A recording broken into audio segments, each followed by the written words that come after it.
Scent Freaks, welcome. I finally did it. I purchased Greenwich Village by Bond number 9. It was a blind buy. I'm going to unbox it and share my first impressions with you guys. I actually had it on my bucket list for quite some time, but I couldn't source it locally. So I've had to outsource it internationally, and I finally have it in my hot little hands now. And I'm going to share with you guys what my first thoughts are regarding this fragrance.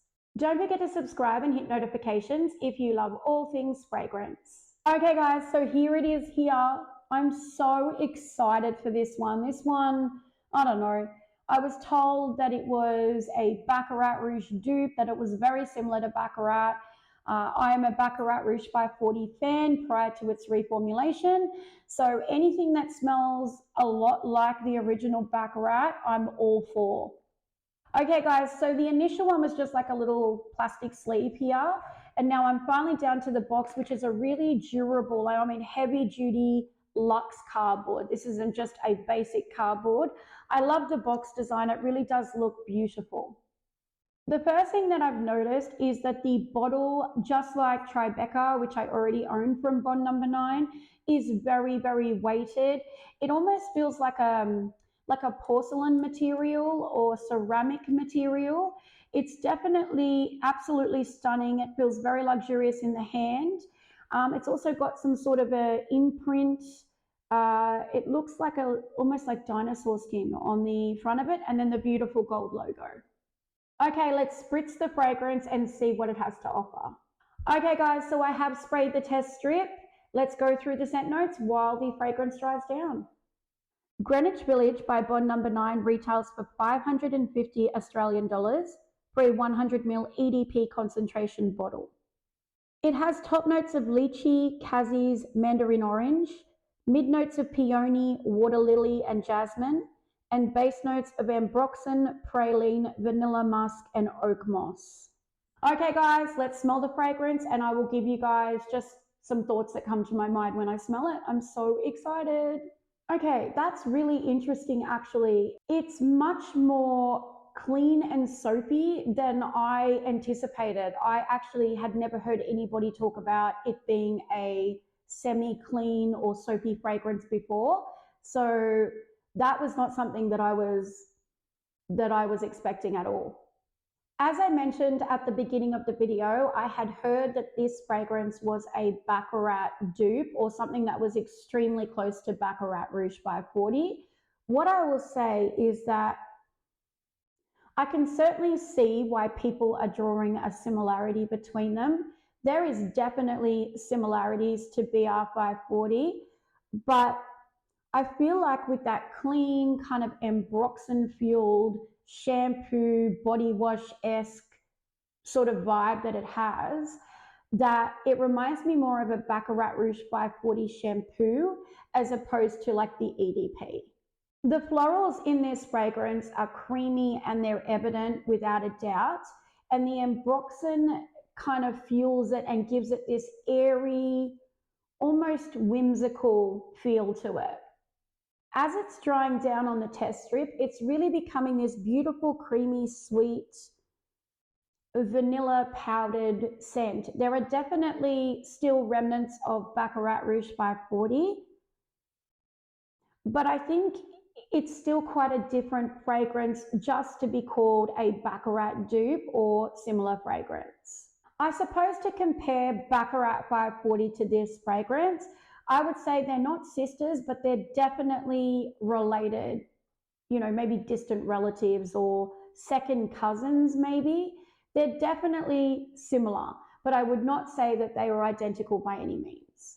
I mentioned a little bit earlier that it had kind of this really creamy, beautiful, powdery vanilla dry down, but even though it is quite powdery, it is still absolutely unisex all the way for me. I could see this being worn by a guy or a girl. While there are definitely gourmand features that you can smell in the fragrance, I wouldn't call it a gourmand scent. It has the sweet elements that are, you know, kind of mouth-watering, but it's not overly sweet.